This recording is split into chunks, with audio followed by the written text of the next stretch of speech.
Vous écoutez un podcast de EJR Radio, la radio pour tous.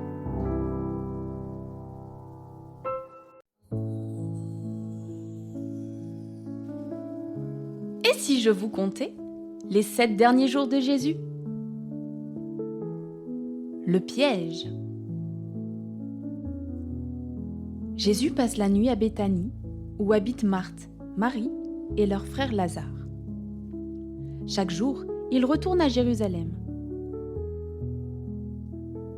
Après l'avoir vu renverser les tables au temple, les chefs juifs réfléchissent à un moyen de tuer Jésus, car ils ont peur des foules immenses attirées par son enseignement. Cette fois-ci, quand Jésus se met à enseigner, les chefs sont prêts à l'interroger pour essayer de le prendre au piège par ses propres paroles. « Qui t'a donné le droit de faire tout cela ?» lui demande-t-il en lui coupant la parole. Mais Jésus connaît leur cœur. « Qui a donné le droit à Jean de baptiser ? Dieu ou les hommes ? demande-t-il à son tour. Les chefs religieux se concentrent. Si nous répondons Dieu, il nous demandera pourquoi nous n'avons pas cru en lui. Mais si nous répondons des hommes, la foule nous tuera à coups de pierre, car tout le monde pense que Jean était un prophète. Alors, ils lui répondent qu'ils ne savent pas. Et Jésus non plus ne leur révèle pas d'où lui vient son autorité. Puis Jésus raconte une histoire à la foule. Le propriétaire d'une vigne part en voyage. Pendant ce temps, il loue une vigne à des vignerons. Mais quand le propriétaire envoie son serviteur chercher sa part de la récolte, les vignerons le frappent et le renvoient les mains vides.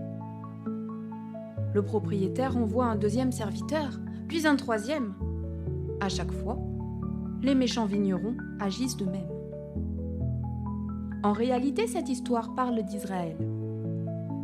Dieu avait donné à Israël un pays riche, mais le peuple l'a rejeté pour se tourner vers d'autres dieux, et il a tué ses prophètes. Les chefs juifs ont bien compris que c'est d'eux que Jésus est en train de parler. Jésus continue son histoire.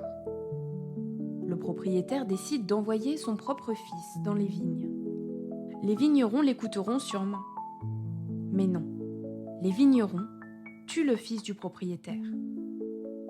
Alors le propriétaire rentre chez lui, reprend sa vigne et la confie à d'autres, laissant les méchants vignerons sans le sou.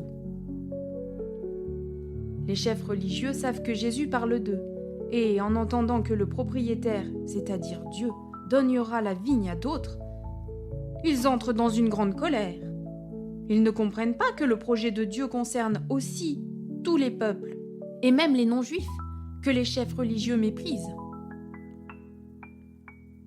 Les chefs décident d'arrêter Jésus sur le champ. Mais ils craignent la réaction de la foule. Alors ils envoient des espions suivre Jésus. Ces espions se mêlent à la foule en faisant semblant de s'intéresser à son enseignement pour essayer de le piéger. L'un d'eux demande à Jésus s'il faut payer l'impôt à César.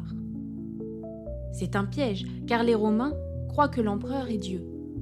Si Jésus répond oui, il sera accusé de violer le premier commandement, qui ordonne de ne pas adorer de faux dieux. S'il répond non, Jésus se rend coupable de révolte contre Rome. Dans les deux cas, les chefs auront une raison de l'arrêter. Mais Jésus ne tombe pas dans le piège. Il a compris ce que ses ennemis sont en train de faire. Il leur demande de lui apporter une pièce d'argent et de lui dire à qui appartient le visage représenté dessus. « À César !» répondent-ils. « Eh bien, rendez à César ce qui est à César, et à Dieu ce qui est à Dieu, » leur dit Jésus. Stupéfaits par sa réponse, ils quittent le temple, sans rien dire. Leur piège a échoué.